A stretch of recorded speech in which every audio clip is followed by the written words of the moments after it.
Hello, everyone, and welcome to the 5th edition of the Bus Driver's Route podcast with your host, me, Brian Cohen. So today I am proud to welcome my first two-time guest. I spoke with Averey, once again from Real World Portland, about the finale, the reunion, and everything else that went along with it. We had a great chat about going over the details of the fight, the big vote, and what life was like post the Real World house in their little hotel for the final week or so. So you get to find out all about that and even get some behind-the-scenes look at what really took place at the reunion and just her emotions and take on all that. So before we get to all that, let me just remind you, you can follow me on Twitter at BusDriversRoute, and of course go to my blog, busdriversroute.com, where I don't know if you saw recently, but I had a post where I wrote up my experience attending the Real World Portland reunion.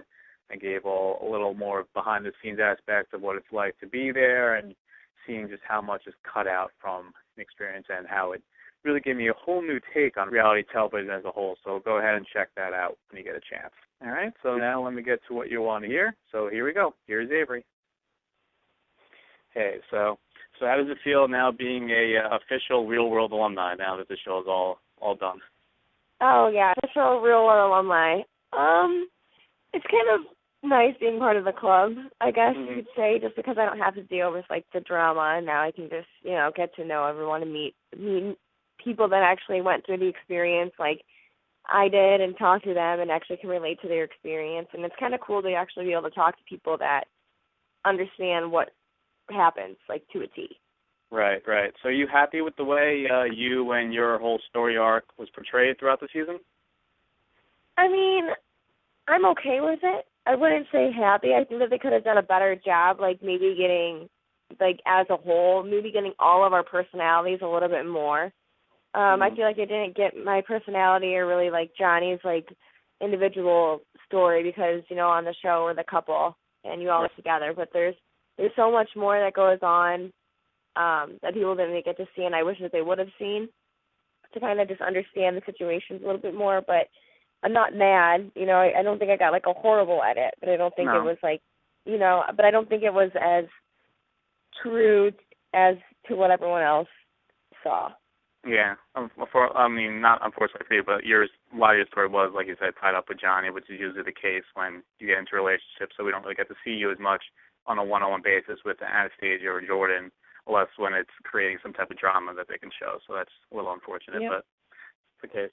All right, so we'll get straight to the fight now. So okay, we're just gonna go straight in. Like, all right, let's go. This is a big talking point, so I might as well get right into it. So when Naya's holding the blow dryer and wrapping the cord, talking all this shit about how she's gonna attack Johnny and do you have any thought of going at her then? Just trying to prevent or fighting her then, not letting her attack Johnny and going at her on your own, or are you just trying to avoid any type of conflict at all just as long as possible? Yeah, but what honestly happened was, so Johnny and I had that little fight, and I had gone back and laid down in the bed, and I just saw Johnny, he came into the bedroom, and I'm like, what's wrong? And his face, his face was red, and he was like, nothing. He's like, I have to get mic'd out, because the room that is shown that he's walking out is actually our mic room, our microphone room. So he was like, nothing. He's like, I can't talk. He's like, they're making me put on my stupid mic before, I can say anything. I'm like, okay. So, me, laying in bed and thinking, like, what the hell just happened? I heard him arguing, but I'm like, what happened to the point where, Johnny's like, I immediately have to go into the mic room, immediately. So, I get dressed, and I'm like, what the hell is happening? I see Naya, wrapping the cord, I'm like, oh, God. For me, I thought, all right, and she's making all these threats, and I'm, sitting there, because I called the bat phone, and I'm like, hey, I have to get my mic on, too, because I just woke up. So I'm waiting, actually, to get my mic on with when Johnny came out. And so I'm listening to all this, and she's just running around, and I'm really hoping in the back of my head, I'm thinking to myself, Naya, don't do this. Please don't do this. Let's, come on, just rationalizing in my head, no way, this girl's really gonna do this. That's crazy, that's insane. And when she came out and she hit Johnny, it was just more of an instinct, more of, it was just happened. My instinct was he can't even defend himself. He doesn't even know that she's there. he doesn't, like she waited outside the door for him, and he had no idea she was outside the door. Mm-hmm. And then, so, like, when that happened, for me, it was just initial reaction. That was my initial reaction, was to pull her off. Mm-hmm. So did you know about her, like, punching him in the head over and over again before you saw her attack him with a blow dryer? No, I had no idea. If Johnny told you that, would you have jumped in immediately when you first saw her rather than waiting for her to I think I would have, like, confronted her. I would have confronted her. I mean, like, what the fuck is your problem? Like, one of those situations. Like, I think I would have both, like, either way it would have led up to the fight, but it would have just been handled, obviously, differently, but it's the same outcome, would have been the same outcome. Right. Yeah. So then after you guys got separated the first time, you and I, then she came into your room and started talking all this stuff again, throwing water at you. So just how much shit did she throw at you and taunt you with before? Oh, my God. That was, like, a good, like, I want to say, like, because, I was at the point, like, I was like heated. I was just like, like, let's kill each other. Let's have 9, I kill each other. And the boys wanted to separate us. Jordan's like, he's like, you're a lady. He's like, ladies don't fight. He's like, don't jump to her level, Averey. That's what she wants you to do. He's like, you don't act like this. He's like, you have more respect. And so, like, okay, so we go into the room, and it was, like, a good, I want to say a half hour to an hour, maybe, like, more towards, like, an hour side of her, like, harassing us, like me, Jordan, and Johnny. And all Johnny and I are trying to do is actually leave the situation and be, grown adults here and actually, like, disperse the situation until, production got there, because God knows where they were. Like, who knows? Like, that was just ridiculous in itself. But it was a good half hour to an hour of her just taunting us, telling us, like, she's like, production sent me here. They sent me here for a reason, and, you all ain't shit, and just, like, completely just talking shit. That's what she was doing. Just trying to get a rise out of all of us, trying to get a rise out of me, trying to get a rise out of Jordan, trying to get a rise out of Johnny, and we knew what she was doing, and it got to the point where Johnny was just like, Averey, he's like, just take the water. He's like, take whatever she had. I mean, she threw, like, because, she's basically an alcoholic, so it was like, tequila and pink lemonade, tequila on the rocks. It was like orange juice and tequila. Like anything that she could find, like, in our room, she threw it to try to get me to fight her back. And it legit took everything I had not to, like, freak out. Right. Like, that's a lot to handle. But then when you have, someone that you care about and he's, on the verge of, like, freaking out too, and he's just like, stop. He's like, just take it. He's like, because in the end she's gonna look like an idiot. He's just take it. She looks like a moron. She looks like she just, she's just upset that she got hit and she's embarrassed on TV. He's like, think about it, Averey. Think about it. He's like, if you were that embarrassed, what would you do? You keep coming back because you didn't win. And I was just like, you're right, And so it was just one of those things, like, we know that she was just trying to do it to egg us on and, try to get us to go again because it wasn't the outcome that she wanted the first time around. Yeah, because she tried to create this persona of, like, she's the big bad wolf, and then you took it to her the first time around, so she's like, shit, I can't let this be the only thing that happens, so I have to get it again. That's exactly her mindset, like, exactly how you think, like, and she thinks that she's, like, this mastermind manipulator, like, yada, yada, yada, and it's like, you're not that great. Like, if I can figure it out, and everyone in the house can figure this out, you're not, and like you don't even know, most of it. You don't know 95% of the situation, but you can figure it out. I mean, you just did. It's like, you're not that smooth. Like, you're not that, Yeah.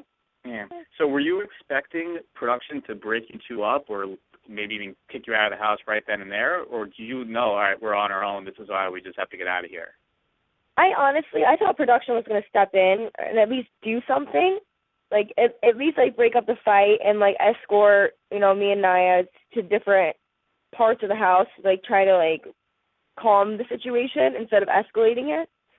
I think it took, when Johnny left the house, because the original what happened was, after the first fight, we had called production, and we're like, we have to give them, like, a 5-minute time span, so they can get ready. And we're like, we're leaving in 5, just trying to be nice. Like, okay.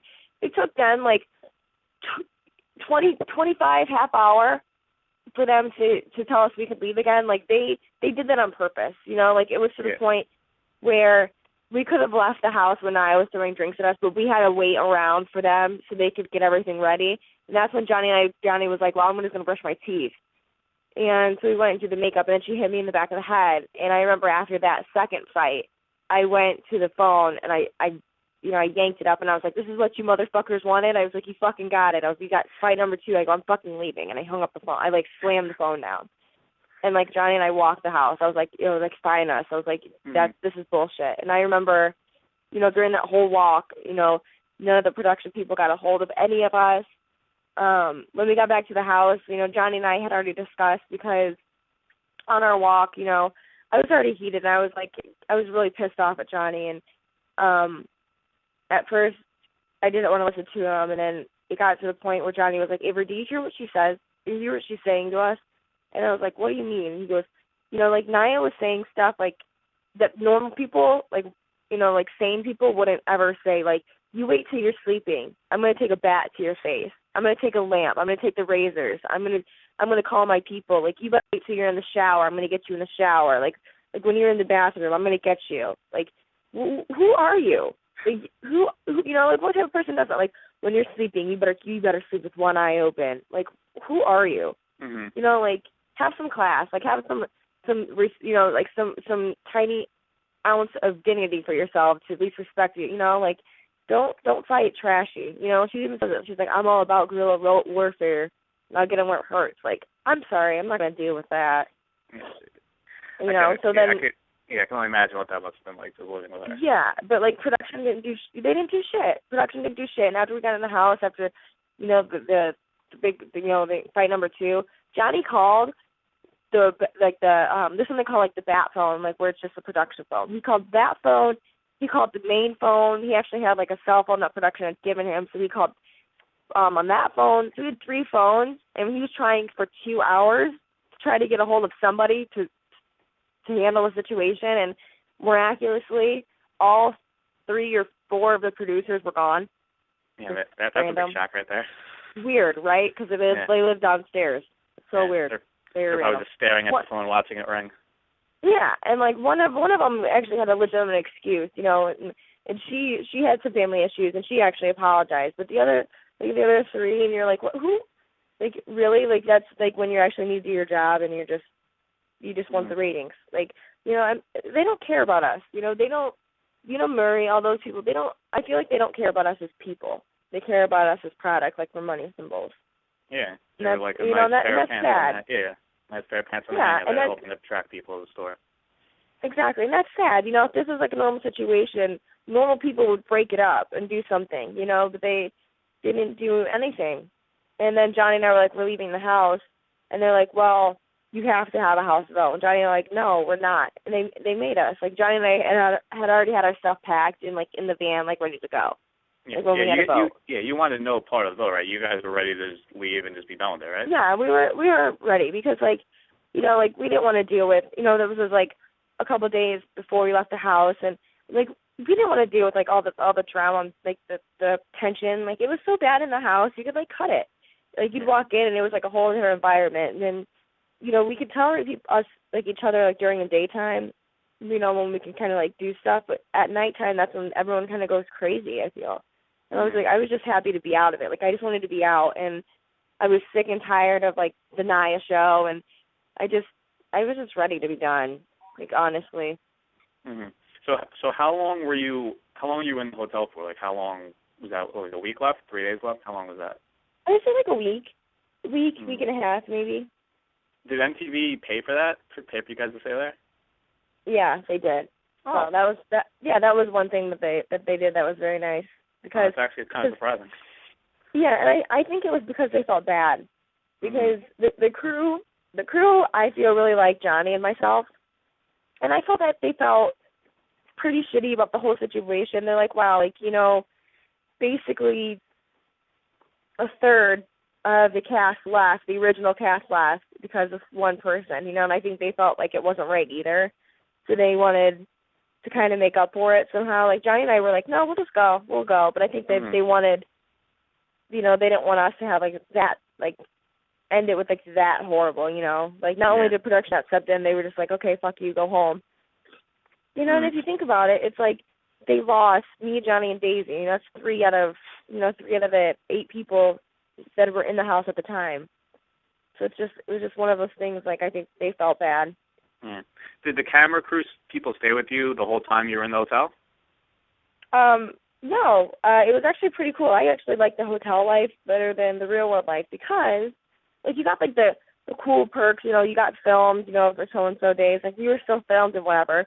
But at like around midnight, the crew would be like, so, you know, there would be like 2 guys. You know, nothing big, just like 2 guys, and so it's kind of easy because it's just you guys and them, and it was very relaxed.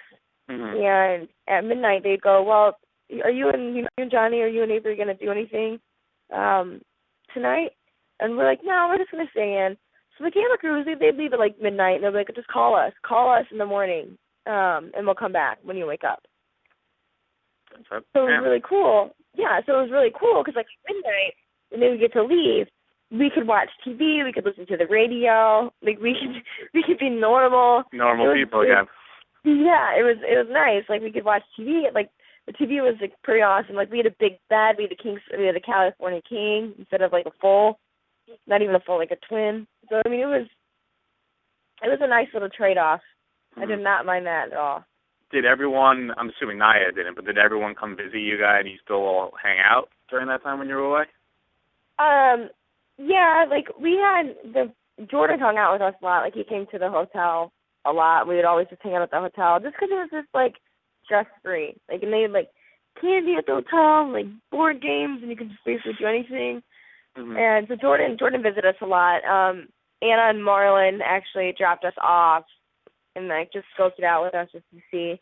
But other than that, no, we would usually like meet the roommates like at Schmitza or you know, like we'd call them and be like, hey, what do you guys want to do? And we'd go meet them up somewhere else. Mm-hmm. So yeah, I mean, it definitely seemed like it was kind of nice to have another mini vacation away from all the drama and just be able to enjoy your final week there rather than having to look over your shoulder every 10 minutes, wondering if someone's going to get you with another blow dryer. Yeah, and it was so cool, right? Or like a long walk or something. But like it was really cool, like because we got to hang out with the roommates and do like roommate things. By the end of the day, we didn't have to deal with them at night. Mm-hmm. Mm-hmm. You know, like we could just like, hang out and like do our own thing at nighttime. So it's like just hanging out with your friends and then going home. Yeah, it's very nice. So in the finale, one of the biggest characters that made an appearance was this guy Dom. Now we haven't really seen much of him before that, but was he a big like influence in Naya's time there? Was he always hanging out with you guys a lot, or he just happens to show up near the end? I think he just happens to show up at the end. Because like I've only met him like once or twice, but I think it's because like he didn't really come over to the house. Like he did, but like we were never there. I think it was just like I never really saw anything of him. Because he was like Naya's friend. I think that they would just like go out, you know, and like he took her up and they'd like do stuff. Right. Did you know that she basically hired him to be a hitman in the finale to go after Jordan and maybe even you and Johnny if you were at Marlon's show? Or was that all like a surprise seeing that? Yeah, I kind of knew about the Jordan hit, you know, because like I think I don't know how, but I kind of knew about the Jordan hit. I had no idea about Johnny, but that's one of the reasons like Johnny and I didn't want to go to Marlon's. Like, and this is what I'm saying. Like, Naya thinks she's so smart, and she's not smart. Like, she's not as smart as she appears to be. Mm-hmm. Like, the reason Johnny and I didn't go to Marlon's show is because we knew it was Marlon's night. You know, like he says, and we knew what type of person Naya is, and knowing Naya, I knew that she would have tried something there, because we wouldn't have been expecting it, because we would have obviously been cheering on Marlon. So like we kind of knew like maybe Naya had something up her sleeve, because this is supposed to be Marlon attention, Marlon drawn, and she would have used that to her advantage because our guards were down. Did production try to convince you to go, or were they fine with you not going to the show? No, they were fine with us not going. Okay. Because like we by that time though, like Johnny and I didn't care what they wanted. We had already like made up our minds. Like, you know what? We realized like you guys don't give a fuck about us, so we don't care what you want. Like that was basically what it was. And like they're like, you know, maybe you should. You know, I guess like they tried for like a half a second, but then, like, we shut him down. We're like, why are we going to do that? Because we're going to be looking over our shoulder, and we're going to have, you know, glasses thrown. And I'm glad we did not go because point proven that Nia, you know, Nia is Nia. She hit, at the concert, Marlon's concert, she actually hit Brett, the female manager that fired her, in the back of the head when she was hanging out with her friends. Like, in the back of the head. No idea. Brett had no idea she was doing it, and I just came up and hit her in the back of the head. Like she did to you in front like she did to me. Yeah. Oh, my gosh. So it's like, okay, and you guys realize, like, why, you know, John and I didn't want to stay in the house or why we didn't want to go to Marlon's thing. Like, that's the point, you know?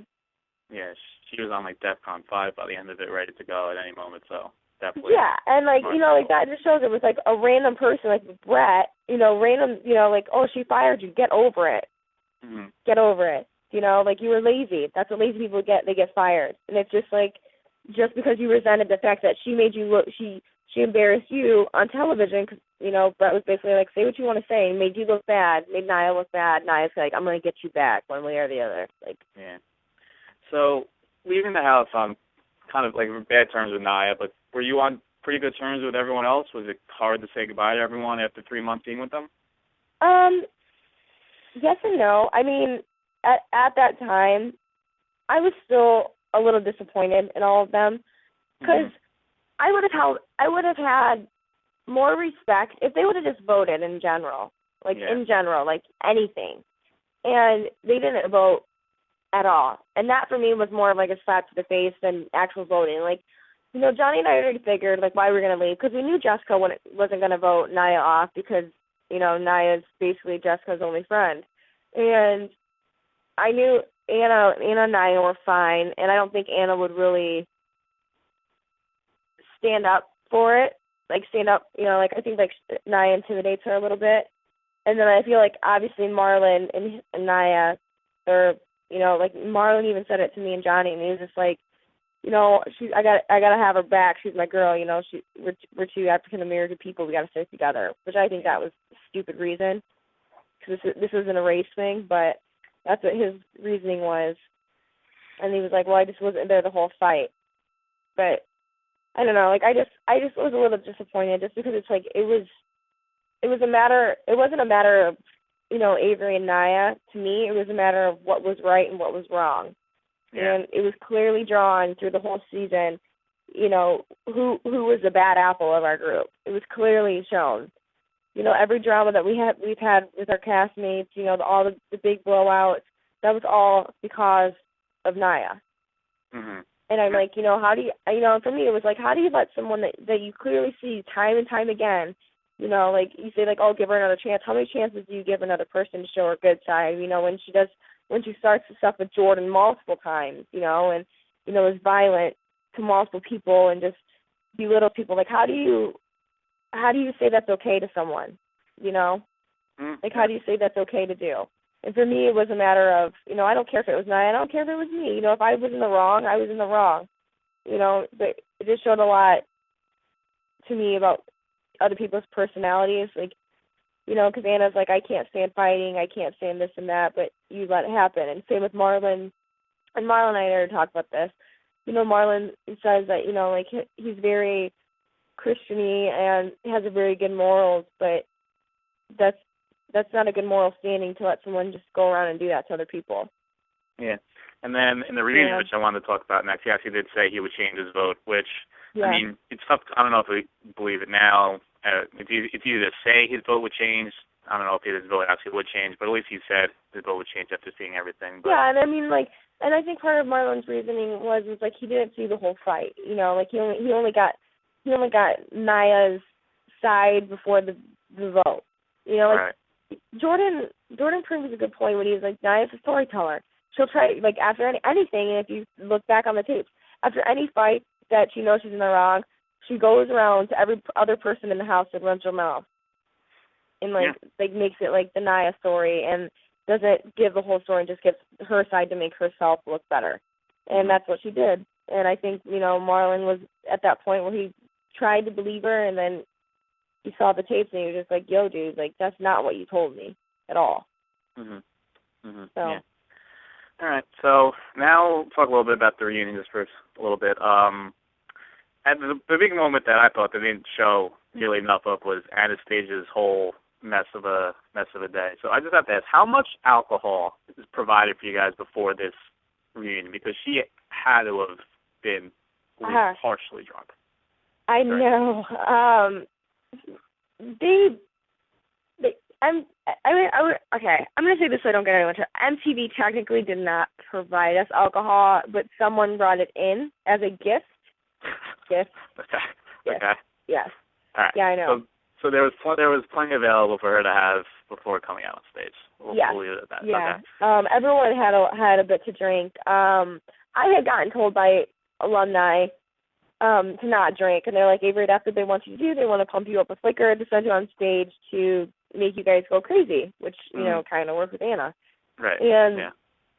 It's like I didn't drink anything, and from what everyone else was telling me, like Johnny drank like 3 drinks, and he was like, they were strong, Averey. He was like legit. It was like 50-50.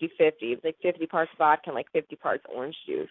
Wow. He was like, are you serious? So it was like, you have like 3 of those. I mean, you're pretty lit, especially like Anna doesn't really drink, and she's pretty small, petite. I was like, that would just wreck your day off. And then like everything, like they were drinking like in the middle, and I think towards the end, like I feel like the personality changes. Like towards the beginning of the reunion, you could tell who was liquored up and who wasn't, because they were like the loud, obnoxious, kind of drunk-looking people. And towards the end of it, I think everyone was starting, like, their buzz was starting to fade, because I feel like everyone got, like, it was irrational at the beginning, and then it slowly became, like, rational people, like, towards the end of it, because everyone's buzz was, like, going down. Yeah, and also probably being there for so long, they probably just got exhausted and they just calmed down to get out of there as quickly as possible. Yeah, it was so long. It did not have to be, like, I don't understand how hard it was for people to just, like, okay, you talk, and then when you're done talking, you talk. Like, how hard is that? Everyone kept trying to make a point. Everyone kept trying to talk over each other. It was a hot mess. So what was the mood when Anastasia was going through all of her breakdowns and then basically professing her love for Jordan? What were you guys talking about on stage when all this was going on? I was just, like, in, like, awe, kind of, like, shock, like, where is this coming from? Type of thing. Like it's thrown out of the left field. I was like, what is happening? And I was just like, it's just one of those things, like, is this really, like, it felt like surreal. Like, I'm like, is this really happening right now? Like, is this really happening? Like, I couldn't believe it. Like, I just, I don't know. I just think she just drank too much. Yeah. And I was, one of the things I was looking forward to see how you and Naya would interact. And I actually thought you two were actually pretty cordial with each other, very respectful. So what was the last time you saw Naya before the reunion? I probably saw Naya before the reunion. I'm trying to think. Probably like 2 months. A couple months. Yeah, probably before? like a month. Yeah, like 2 months, month before.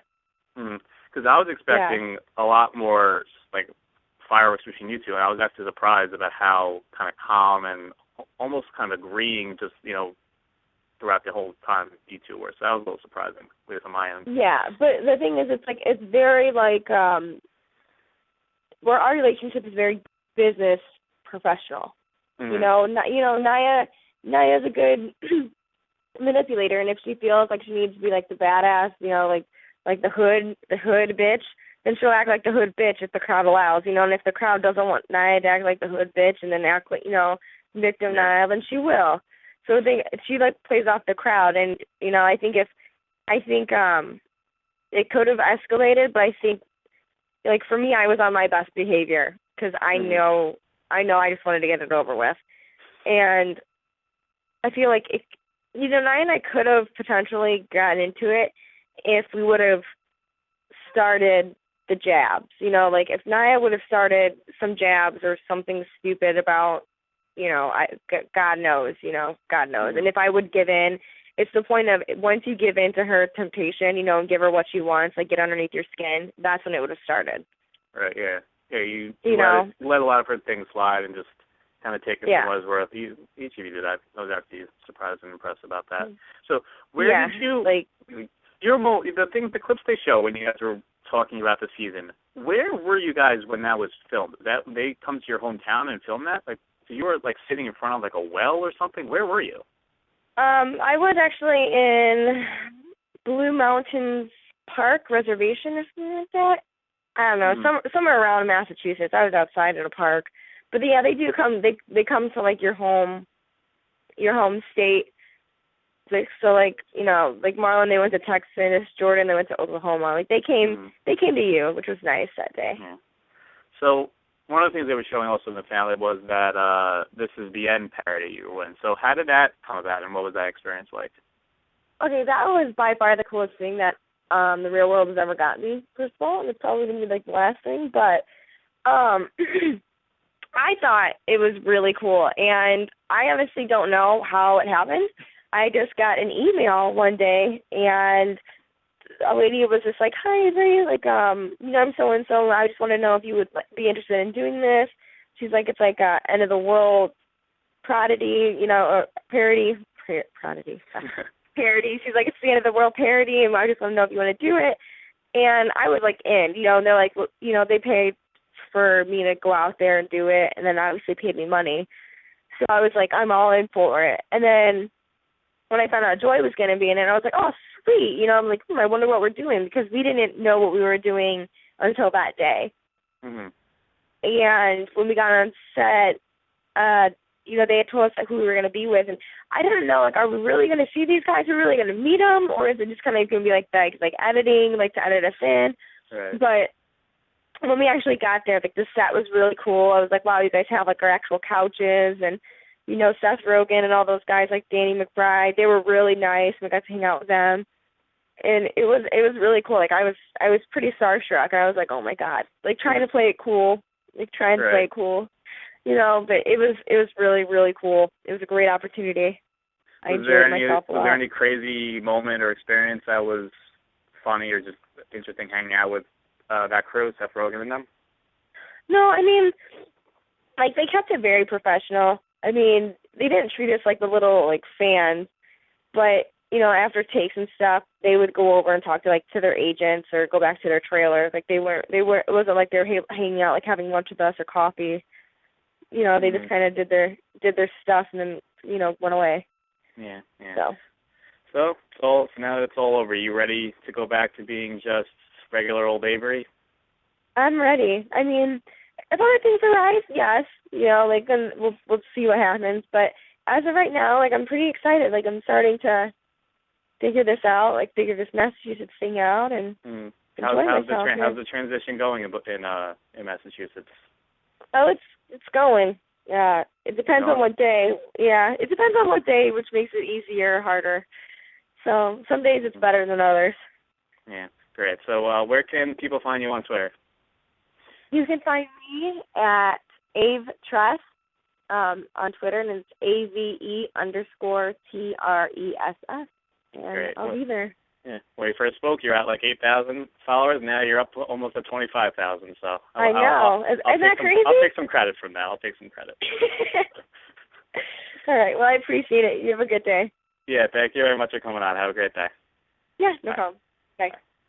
There it is. The 5th edition of the Bus Drivers Route podcast is in the books. Hope you all enjoyed it. That'll just about do it for me. But before I go, let me just remind you, you can follow me on Twitter at BusDriversRoute and go to my blog, busdriversroute.com, and leave any comments on my YouTube posts or on Twitter. I'd love to hear everyone's feedback. I'm really enjoying it. All right, that'll wrap things up. Until next time, have a good one.